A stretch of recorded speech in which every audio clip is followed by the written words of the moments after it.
हाय friends, good afternoon. Shri Swami Samarth. आज मी चपातीसोबत खायला शेवग्याच्या शेंगांची आमटी बनवली होती आणि ही आमटी खूप छान झाली होती. शेवग्याच्या शेंगामध्ये भरपूर प्रोटीन असते, त्यामुळे मी आठवड्यातून एकदा शेवग्याच्या शेंगांची आमटी बनवतेच.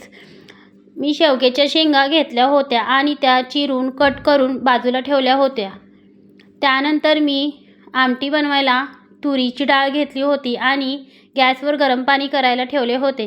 त्या गरम पाण्यात मी तुरीची डाळ धुवून शिजायला टाकली होती आणि या पाण्याला जो फेस आला होता तो फेस पण मी काढून टाकला होता.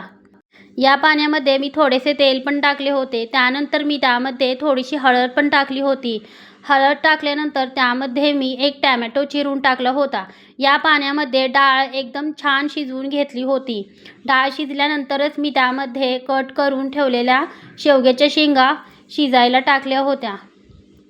हे बघा, मी शेवग्याच्या शेंगा या पाण्यामध्ये शिजायला टाकल्या आहेत.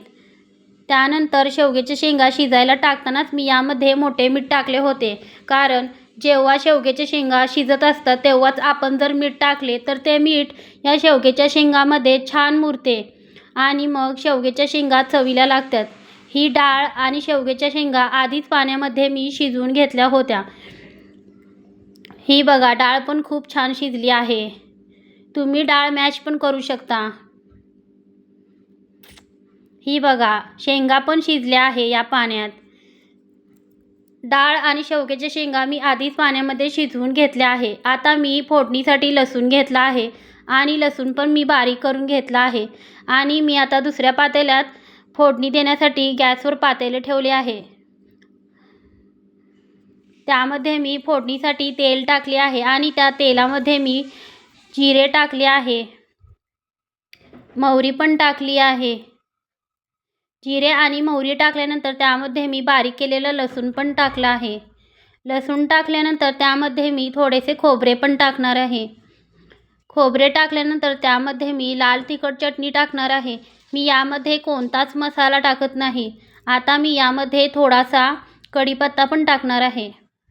कढीपत्ता टाकल्यानंतर यामध्ये मी शेवग्याच्या शेंगा आणि डाळ शिजवून घेतले होते ते पाणी यामध्ये टाकणार आहे. हे बघा, मी यामध्ये शेवग्याच्या शेंगा आणि डाळ फोडणीमध्ये टाकल्यानंतर त्यामध्ये मला पाहिजे तेवढे थोडेसे पातळ घट्ट अशी आमटी बनवण्यासाठी त्यामध्ये मी पाणी घातले आहे.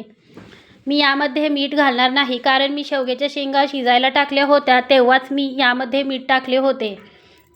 हे बघा, आता या आमटीमध्ये मी थोडीशी कोथिंबीर पण टाकणार आहे. कोथिंबीर टाकल्यानंतर आता या आमटीला मी 5 ते 10 मिनटं बारीक गॅसवर उकळी येऊन देणार आहे. गॅस बारीक करून ठेवला होता मी. हे बघा, उकळी पण छान आली आहे आणि आपली आमटी पण छान झाली. तुम्हाला आवडली तर सबस्क्राईब करा.